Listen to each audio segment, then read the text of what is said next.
मेरे प्यारे साथियों, आज के इस लेक्चर में हम लोग प्लांट टिश्यू के बारे में पढ़ने वाले हैं। जी हाँ, आप लोग आज प्लांट टिश्यू के बारे में पढ़ने वाले हैं। तो सबसे पहले मैं बता दूं कि टिश्यू जो थे वो टिश्यू दो प्रकार के थे। मतलब कि एक प्लांट टिश्यू था और एक आपका एनिमल टिश्यू था। तो एनिमल टिश्यू जो है हम लोग पढ़ चुके हैं। तो हम लोग प्लांट टिश्यू यानी पादप जो तक है ना, इसको हिंदी में पादप उत्तक के नाम से जानते हैं।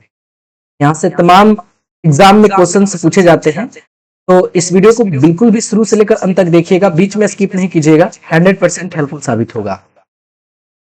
तो मेरे प्यारे साथियों, टिश्यूज के बारे में मैंने बताया था पिछले लेक्चर में कि टिश्यूज जो होंगे वो टिश्यूज दो तरह के थे। ठीक है, एक आपका एनिमल टिश्यू था। क्या था?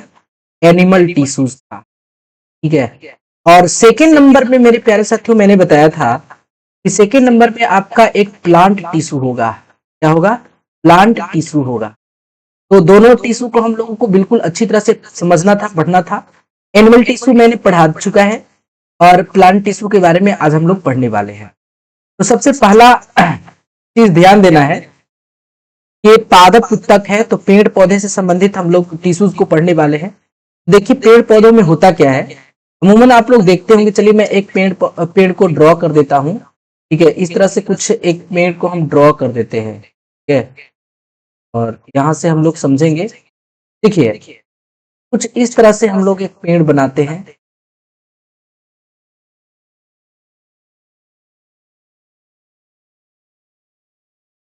ठीक है, उसके बाद मेरे प्यारे साथियों ये जो दिखाई दे रहा है ना, ये इसके जड़ है इधर। ठीक है, तो कहने का मतलब है,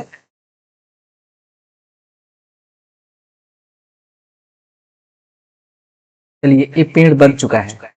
अब मेरे प्यारे साथियों कहने का मतलब है कि ये जो ऊपर वाला इलाका देख रहे हैं ना, ये सब ऊपर वाला इलाका देख रहे हैं, इसको हम लोग शूट कहते हैं। क्या बोलते हैं? शूट के नाम से जानते हैं। शूट करने का मतलब कि तना है। क्या है? तना है। उसके बाद आप लोगों को जो नीचे वाला एज दिखाई दे रहा है, इसको हम लोग रूट बोलेंगे। क्या बोलेंगे? रूट बोलेंगे, यानी जड़ बोलेंगे। क्या बोलेंगे? जड़ बोलेंगे। याद रखिएगा, रूट होता है ऊपर और रूट होता है नीचे। तो पौधों का वह भाग, पौधा का वह भाग जो जमीन के अंदर होगा तो उसको रूट कहेंगे, और पौधा का वह भाग जो जमीन के ऊपर होगा, बाहर होगा, उसको हम लोग शूट के नाम से जानेंगे।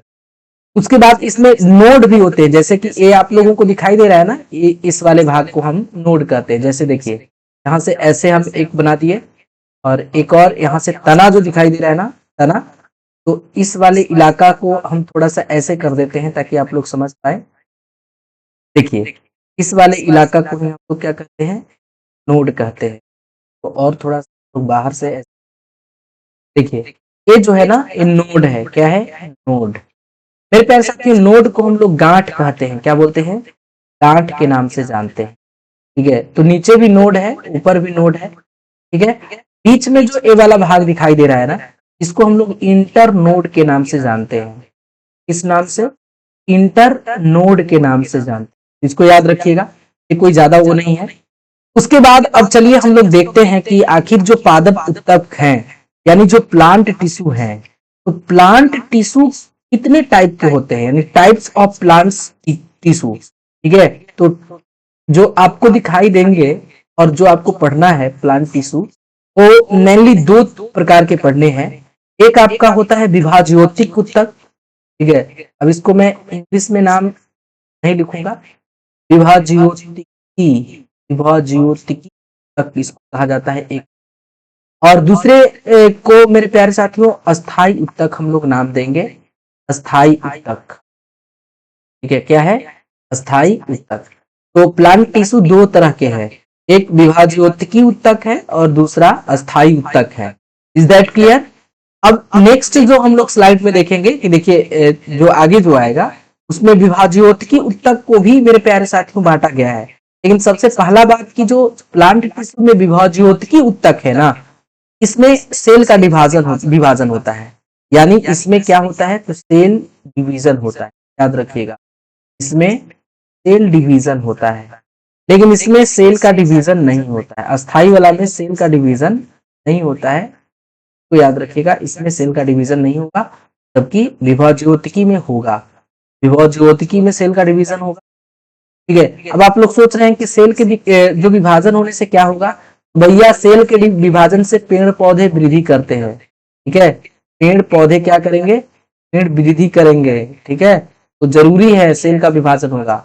मनुष्यों में भी आप लोग देखते होंगे सेल के विभाजन से एक नया सेल का निर्माण होता था। ठीक है, तो एनिमल टिश्यू में हम लोग देख चुके हैं इन सब चीजों को। उसके बाद हम लोग नेक्स्ट स्लाइड में देख चलेंगे। मेरे प्यारे साथियों, जो हमने दो तरह के टिश्यूज देखे हैं, इसमें से पहला जो विभाज्योतिकी ऊतक जो देखे, तो इसके प्रकार को हम लोग देखेंगे, टाइप्स ऑफ विभाज्योतिकी ऊतक। तो मेरे प्यारे साथियों, ये होते हैं 3 प्रकार के। ये जो टिश्यू आपको दिखाई दे रहे हैं, ये आपके होंगे 3 प्रकार के। ठीक है, पहला आपको ध्यान रखना है कि पहला जो है उसको हम लोग एपिकल टिश्यू बोलते हैं। क्या बोलते हैं, एपिकल टिश्यू। जी हाँ, एपिकल के नाम से जानते हैं। एपिकल विभाज्योतिकी ऊतक है, तो हिंदी में शीर्ष ऊतक कहा जाता है, शीर्ष विभाज्योतिकी ऊतक कहा जाता है। सेकेंड नंबर पे याद रखना है, सेकेंड नंबर पे मेरा इंट्राकैलियरी होता है, इंटरकैलियरी। ठीक है, तो इसको याद रखिएगा, इंटर कैलियरी को याद रखिएगा, इंटरकैलियरी। इसको हम लोग अंतरवेशी कहते हैं। क्या बोलते हैं, अंतरवेशी। तो अंतरवेशी विभाज्योतिकी ऊतक होते हैं। तीसरा जो टाइप है वो है लेटरल। क्या है, लेटरल। तो तीसरा जो है वो लेटरल है, इसको भी ध्यान रखिएगा। अब मेरे प्यारे साथियों, एपिकल क्या होता है, इसको ध्यान रखिएगा कि एपिकल जो आपको विभाज्योतिकी ऊतक है, ये क्या होगा। तो ये आपको समझ में आना चाहिए कि तो इसमें हम लोग देखेंगे कि जो शीर्ष है, शीर्ष, जैसे कि चलिए मैं एक डायग्राम के थ्रू आपको समझाना चाहूंगा। जैसे कि मान लीजिए कि ये आपका, ये जो हो गया, मान लीजिए कि यहाँ से एक पेड़ जो है, पेड़ की तना इस तरह बना दी है। ठीक है, और इस तरह से और पेड़ की तना बना दी। ठीक है, और उसके बाद इस तरह से नीचे भी इसके जड़ें होंगी, इसके जड़ें हैं वो भी बना दिए। अब मेरे प्यारे साथियों, ये तो आपको पता होगा कि इसके बेस है, यानी पृथ्वी है, और जो आपको दिखाई दे रहा है ना, ए वाला पार्ट, ए वाला पार्ट, तो ए वाला पार्ट को हम लोग बोलेंगे सूट। क्या बोलेंगे, तो सूट ही बोल रहे थे। और जो उसके ऊपर जो होगा ना, तना के ऊपर, इसको इंग्लिश में सूट कहते हैं, हिंदी में तना कहते हैं। तो इसके ऊपर वाले भाग को ही हम लोग एपिकल विभाज्योतिकी ऊतक कहते हैं। यही आपका एपिकल, यही आपके एपिकल टिश्यूज आएंगे। ठीक है, नीचे आपके रूट, एक जो रूट दिखाई दे रहे हैं, ये क्या है, रूट यानी जड़ है। इसको याद रखिएगा। आपको पता होना चाहिए कि वैसा मतलब वैसा जो सूट हो, ऐसा विभाज्योतिकी ऊतक जो पौधों के शीर्ष में होगा, उसी को एपिकल कहेंगे। ठीक है, अब इसका काम क्या होता है, पौधों की लंबाई को बढ़ाना। ठीक है, एपिकल विभाज्योतिकी ऊतक का काम क्या होता है, का काम होता है पौधों की लंबाई को बढ़ाना। का काम होता है, काम है पौधों की लंबाई को बढ़ाना, पौधों की लंबाई को बढ़ाना, पौधों की लंबाई को बढ़ाना। ठीक है, इसका काम है पौधों की लंबाई को बढ़ाना। तो याद रखिएगा, बोलेगा निम्न में से किस ऊतक का काम है पौधों की लंबाई को बढ़ाना, तो एपिकल का यानी शीर्ष, शीर्ष का होता है। उसके बाद लेटरल से पहले हम लोग चलेंगे इंटरकैलियरी में, अंतरवेशी में। तो इसमें ज्यादा कुछ नहीं पढ़ना है, दो नोड के बीच जो होते हैं, ये टिश्यूज आपको कहाँ देखने के लिए मिलेंगे, तो दो नोड के बीच, दो नोड के बीच आपको ये टिश्यू देखने मिलेंगे। ठीक है, देखने के लिए मिलेंगे। जैसे आपको मैंने नोड शुरू में ही बताया था कि इस तरह से नोड होते हैं। ठीक है, तो एक नोड यहाँ हो गया और एक नोड यहाँ हो गया, और इसके बीच में जो आपको टिश्यूज दिखाई दे रहे हैं, यही आपका इंटरकैलियरी है। क्या है, इंटरकैलियरी नोड्स है, मतलब विभाज्योतिकी ऊतक है।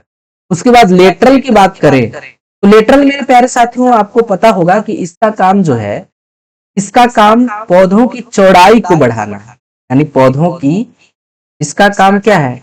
इसका काम पौधों की चौड़ाई में वृद्धि करना, पौधों की चौड़ाई में वृद्धि करना, ठीक है? चौड़ाई में वृद्धि करना, पौधों की चौड़ाई को वृद्धि करता है, इसको याद रखिएगा, ठीक है? उसके बाद आपको पता होगा कि जो अस्थाई उत्तक हमने देखे, ये तो हमने विभाज्योतकी उत्तक देखे, टिश्यूज के प्रकार देखे। तो पहला टाइप यही था विभाज्योतकी उत्तक, जिसमें इसको तीन तरह से बांटा गया, तीन रूप में बांटा गया। एपिकल, जिसको शीर्ष बोलते हैं, जो तना के सबसे ऊपर होता है। इंटरकैलियरी, जो कि दो नोड के बीच में पाया जाता है। और एक लेटरल, जो कि इसका काम है कि पौधे की जो चौड़ाई होगी ना, तो पौधों की चौड़ाई को क्या कर देना है, तो उसको वृद्धि करना है उसमें। अब हम लोग चलेंगे अस्थाई उत्तक में। अस्थाई उत्तक में भी दो तरह के टिश्यूज हम लोगों को पढ़ना है, एक कॉम्प्लेक्स होगा और एक सिंपल कॉम्प्लेक्स होगा। और कॉम्प्लेक्स में मेरे प्यारे साथियों, कॉम्प्लेक्स परमानेंट टिश्यूज जो होंगे वो जटिल अस्थाई उत्तक में विभाजित होंगे, और एक मतलब सरल, वो दो प्रकार के होंगे, जाइलम और फ्लोएम, ठीक है? तो नेक्स्ट स्लाइड में हम लोग देख लेते हैं।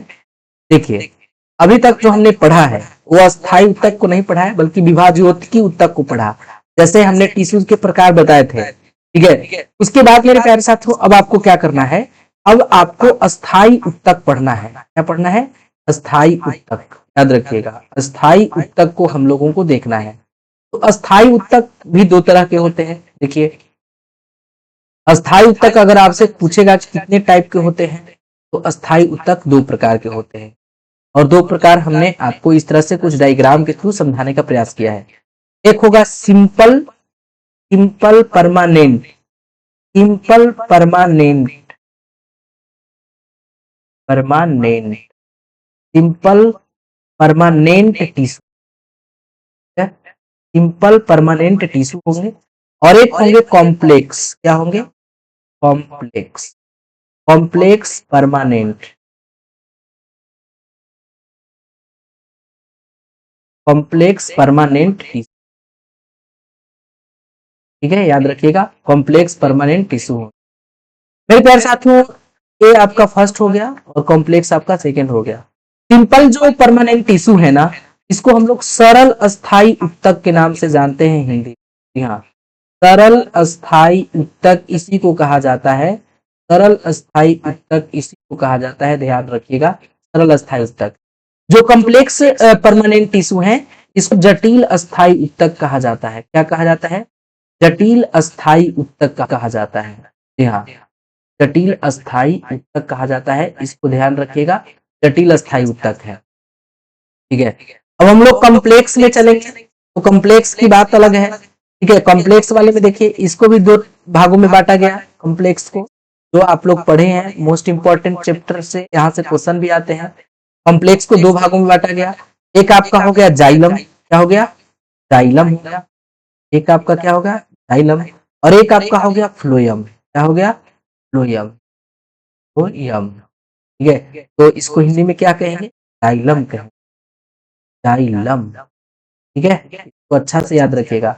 और एक आपका हो जाएगा फ्लोएम, तो क्या कहेंगे? फ्लोएम कहेंगे, तो ध्यान रखिएगा। मेरे प्यारे साथियों, इसके अंदर भी बहुत सारी चीजें हैं, जैसे कि जाइलम का काम क्या होता है, फ्लोएम का काम क्या होता है। जाइलम, देखिए जाइलम होता क्या है, जैसे मैं एक आपको पौधा बना करके दिखा देता हूँ यहाँ पे। जैसे देखिए, एक आपका पेड़ है, इस तरह से मैं बता देता हूँ, जाइलम और फ्लोएम में अंतर समझ लीजिए। इस तरह से एक पौधा बनाता हूँ मैं, ठीक है? और यहाँ से आपका पृथ्वी है ऐसे, और इसके नीचे आपको जड़ वगैरह देखने के लिए मिलेंगे, ऐसे जड़ वगैरह, जड़ वगैरह, ये जड़ है, जड़ है, जड़ है, ठीक है? ऊपर जाइएगा तो आपको ऐसे करके हमने बना दिया है पौधा। देखिए, ये सब पौधा है, ठीक है? पत्तियों को भी बना देते हैं, पत्तियों भी, पत्ती है, एक पत्ती है, पत्ती है, सब ये सब पत्तियां हैं, ये पत्ती लगी है, ठीक है? ये सब पत्तियों के प्रकार है। चलिए, अब मैं आपको समझाता हूँ। जाइलम जो है, यहाँ नीचे जो होगा, नीचे यहाँ पे वाटर मिनरल होगा, क्या होगा? Water minerals, waters and minerals होंगे, वाटर एंड मिनरल्स होंगे, ठीक है? अब मैं आप लोगों को बता देना चाहूंगा कि मेरे प्यारे साथियों, जो जाइलम का काम है ना, इस जाइलम का, इस वाले पार्ट का मैं बात कर रहा हूँ। ये जाइलम की जो कहानी क्या है, इसका काम क्या है कि जल, नीचे से जो जल दिखाई दे रहा है ना, ये जल, वाटर, जो मिनरल्स, ये सब दिखाई दे रहे हैं ना, इस वाले जल और मिनरल्स को उठा करके सीधे मेरे प्यारे साथियों कहाँ भेज देता है, तो जड़ से पेड़ के ऊपर की ओर भेज देता है। तमाम वैसे जगह जहां इसको जरूरत हो मिनरल्स, सभी जगहों पर भेज देता है ऊपर। यानी नीचे से मिनरल्स और वाटर्स को ले जा करके पेड़ के तमाम हिस्सों में इसको छोड़ना, यही काम होता है। ठीक है। जाइलम जल और खनिज को कहाँ ले जाता है, ये सिर्फ एक ही दिशा में ले जाता है, ऊपर, नीचे से ऊपर ले जाकर के छोड़ देता है। ठीक है। पौधा को सबसे ऊपरी भाग तक ले जाता है मिनरल्स को। ठीक है, तो ये जाइलम का काम है।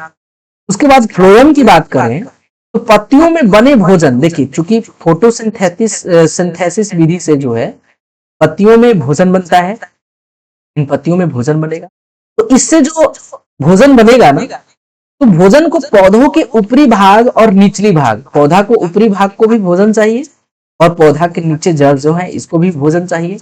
तो फ्लोएम का काम क्या है कि पौधों के बने हुए पौधे में भोजन जो होंगे, पौधों के ऊपरी भाग और निचली भाग के सभी भागों तक पहुंचा देना भोजन को, इसका काम है। तो एक क्वेश्चन आता है कि फ्लोएम कैसे काम करता है, तो दोनों दिशा में, ऊपर और नीचे दोनों, मतलब कि भोजन को ऊपर बाकी के तमाम चीजों में पहुंचाता ही है, बाकी नीचे भी ट्रांसफर करता है भोजन को। तो याद रखिएगा कि दोनों दिशा में एक काम करता है फ्लोएम, चीज को हमेशा याद रखिएगा। ठीक है। उसके बाद मेरे प्यारे साथियों, जो आपको दिखाई दे रहा है सिंपल परमानेंट टिश्यू, इसके 3 टाइप्स हैं, यानी कह सकते हैं कि इसको 3 भागों में बांटा गया है। एक आपका है पेरेन्काइमा, इसको इंग्लिश में लिख देते हैं पेरेन्काइमा। ठीक है, पेरेन्काइमा। ठीक है, याद रखिएगा, पेरेन्काइमा इसको इंग्लिश में कहते हैं। ठीक है। दूसरा जो पार्ट है इसको हम लोग कोलेनकाइमा कहते हैं। क्या कहते हैं? कोलेनकाइमा। ठीक है, कोलेनकाइमा कहते हैं। एक जो तीसरा पार्ट है उसको हम लोग स्क्लेरेनकाइमा कहेंगे। क्या कहेंगे? स्क्लेरेनकाइमा, स्क्लेरेनकाइमा के नाम से जानेंगे। ठीक है, तो कॉम्प्लेक्स जो था, कॉम्प्लेक्स वाला को 2 भागों में बांटा गया था। एक था मेरे प्यारे साथियों जो था वो जाइलम और दूसरा था फ्लोएम, इसी में होगा। जबकि सिंपल परमानेंट यानी सरल अस्थायी ऊतक को 3 भागों में बांट दिया है यहाँ। एक है आपका पेरेन्काइमा, ठीक है, दूसरा है कोलेनकाइमा और तीसरा है मेरे प्यारे साथियों देख सकते हैं स्क्लेरेनकाइमा। देखिए पेरेन्काइमा क्या होता है, ये पौधों के बच्चा होता है, पौधा का मतलब ये जवानी बच्चा, बिल्कुल ही बच्चा होता है। पेरेन्काइमा क्या है? बच्चा, यानी पौधा छोटा होगा तो आपको पेरेन्काइमा टिश्यू देखने के लिए मिलेंगे। कहाँ? तो लचीली जो भाग होगी, लचीली भागों पे आपको पेरेन्काइमा देखने के लिए मिलेंगे। जैसे तना में देखने के लिए मिलेगा, जैसे पत्तियों में देखने के लिए मिलेगा। ठीक है, पत्तियों में देखने के लिए मिलेगा, याद रखिएगा। फल में देखने के लिए मिलेगा, फूल में देखने के लिए मिलेगा। तो एक पेरेन्काइमा जहां लचीली भाग होगा वहां देखने के लिए मिलेगा। वहीं पे मेरे प्यारे साथियों एक चीज और याद रखिएगा कि ये जो परमानेंट जो है, यानी पेरेन्काइमा जो सिंपल परमानेंट जो टिश्यूज है उसके प्रकार है, तो इसकी जो कोशिका भित्ति होगी, चूंकि इसमें कोशिका भित्ति ही होती है, झिल्ली तो होगी नहीं, कोशिका भित्ति जो होती है ना, कोशिका भित्ति, तो कोशिका भित्ति छोटी होती है। क्या होती है? छोटी होती है। ठीक है, कोशिका भित्ति क्या होगी? पतली होगी या छोटी होगी? पतली लिख दीजिए, अच्छा रहेगा। कोशिका भित्ति क्या होगी? पतली होगी। तो याद रखिएगा, कोशिका भित्ति पतली होगी, पतली लिख दीजिए। बच्चा पौधा वाला है हिस्सा में पाया जाता है तो पतली होगी।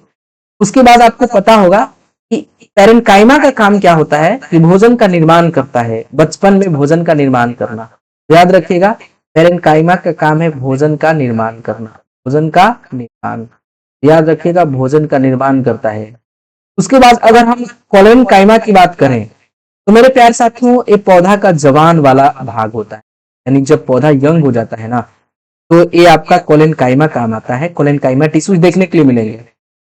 ठीक है, और इसमें जो कोशिका भित्ति होगा ना, कोशिका भित्ति ये मोटी होती है। कोशिका भित्ति जो होगी ना इसमें वो मोटी होगी, याद रखिएगा, मोटी होगी। ठीक है, और ये क्या काम करता है भैया? तो एक प्रकाश संश्लेषण करना, पौधों तक पानी पहुंचाना, ये सब काम करता है। प्रकाश संश्लेषण मुख्य रूप से प्रकाश संश्लेषण करना, ठीक है, प्रकाश संश्लेषण करना इसका मुख्य काम है। तो प्रकाश का संश्लेषण करता है, ठीक है। पत्तियों के बीच सिराओं में होता है, पत्तियों के बीच में पाया जाता है, ठीक है। उसके बाद अब कोलेरेन काइमा की बात करें तो ये बुढ़ापा वाला याद रखिएगा। एक किस एज में देखने के लिए मिलेंगे, तो ये बुढ़ापा में देखने के लिए मिलेंगे। बुढ़ापा, जब पौधा बूढ़ा हो जाता है ना, बुढ़ापा में आप लोगों को एस्क्लेरेन काइमा टिश्यू देखने के लिए मिलेंगे। और इसकी कोशिकाएं भित्ति जो होती है, कोशिका भित्ति, ये कोशिका भित्ति इसकी मर चुकी है। अब क्या हो चुकी है, डेथ कर चुकी है, मृत हो चुकी है, याद रखिएगा, ठीक है। कोशिका भित्ति मृत हो चुके हैं, अब याद रखिएगा, ठीक है। और मेरे प्यारे साथियों, इसी तरह से आपको इसमें छाल वगैरह निकलना शुरू हो जाते हैं, तो एस्क्लेरेन काइमा टिश्यू जो होंगे, आपको इसको ध्यान रखना है। तो आप लोग क्या क्या समझे, तो टिश्यूज में दो तरह के टिश्यू समझे, एक विभाज्योतक उत्तक समझे प्लांट वाला में, और एक अस्थायी उत्तक समझे, ठीक है। तो मेरे प्यारे साथियों, जो हम लोग पढ़े कि जो विभाज्योतक उत्तक था वो तीन तरह के था। एक था एपिकल, और दूसरा था इंटरकैलेरी, और तीसरा था लेटरल। वहीं पे अस्थायी उत्तक में हम लोग क्या पढ़े, तो अस्थायी उत्तक दो प्रकार के पढ़े, एक सिंपल परमानेंट टिश्यू पढ़े और एक कॉम्प्लेक्स परमानेंट टिश्यू पढ़े। कॉम्प्लेक्स परमानेंट टिश्यू दो तरह से बटे हैं, एक जाइलम है और एक फ्लोएम है। जाइलम का काम क्या है कि मिनरल्स और वाटर्स जो होते हैं उसको नीचे से ऊपर ले जाना, पौधों के तमाम हिस्सों शीर्ष तक पहुंचा देना, ठीक है। उसके बाद फ्लोएम का काम क्या है कि जब प्रकाश संश्लेषण यानी फोटोसिंथेसिस से भोजन बनाती है पौधे, तो भोजन को ऊपर और नीचे भी पहुंचा देती है। फ्लोएम का काम है, यानी दोनों दिशाओं में काम करती है फ्लोएम, ठीक है। तो इस चीज को याद रखिएगा। पैरेन्काइमा जो सिंपल परमानेंट टिश्यूज हैं, सरल अस्थायी उत्तक है, वो तीन प्रकार में बटे हैं। एक पैरेन्काइमा है, दूसरा कोलेनकाइमा है, तीसरा एस्क्लेरेनकाइमा है। पैरेन्काइमा ये बचपन वाला रूप होता है बच्चा का, मतलब पौधा का बचपन वाला रूप है, जो लचीली भागों में पाया जाएगा, पौधों के जैसे तना हो गया, पत्ती हो गया, या फल फूल, ये सब में पाया जाएगा। इसकी कोशिका यानी सेल वाल होगा, पतली होगा, भोजन का निर्माण करता है, याद रखिएगा। कोलेनकाइमा ये जवान यंग एज में देखने के लिए मिलेंगे, जब पौधे यंग होंगे। कोशिका भित्ति इसकी मोटी होगी, प्रकाश संश्लेषण करता है, भोजन को बना देता है, एक तरह से प्रकाश संश्लेषण करने का काम करेगा। उसके बाद आपको पता है कि एस्क्लेरेनकाइमा क्या, ये बुढ़ापा एज में पौधा जब बूढ़ा हो जाती है तब वहां देखने के लिए मिलेगा, ठीक है। कोशिका भित्ति इसकी मर चुकी है, यानी मृत हो चुकी है। तो ये मेरे प्यारे साथियों प्लांट जो टिश्यूज थे, अब इससे ज्यादा प्लांट टिश्यू से क्वेश्चन नहीं बनते हैं। दैट इज माई गारंटी कि इतना अगर आप कवर कर लेते हैं प्लांट टिश्यू, तो प्लांट टिश्यू से बनने वाले सारे के सारे क्वेश्चंस आपसे छूटेंगे नहीं, ठीक है। तो आज के लिए बस इतना ही। और एक बात मैं आप लोगों से कहना चाहूंगा कि अगर आप लोग चैनल पे नए हैं तो प्लीज चैनल को सब्सक्राइब करके बेल आइकन को प्रेस कर दीजिएगा, ताकि जब भी मैं कोई नए वीडियो को अपलोड करूं उसका नोटिफिकेशन सबसे पहले आप तक पहुंचे। चलिए आज के वीडियो में बस इतना ही, मिलते हैं हम लोग नेक्स्ट वीडियो में, तब तक के लिए टेक केयर।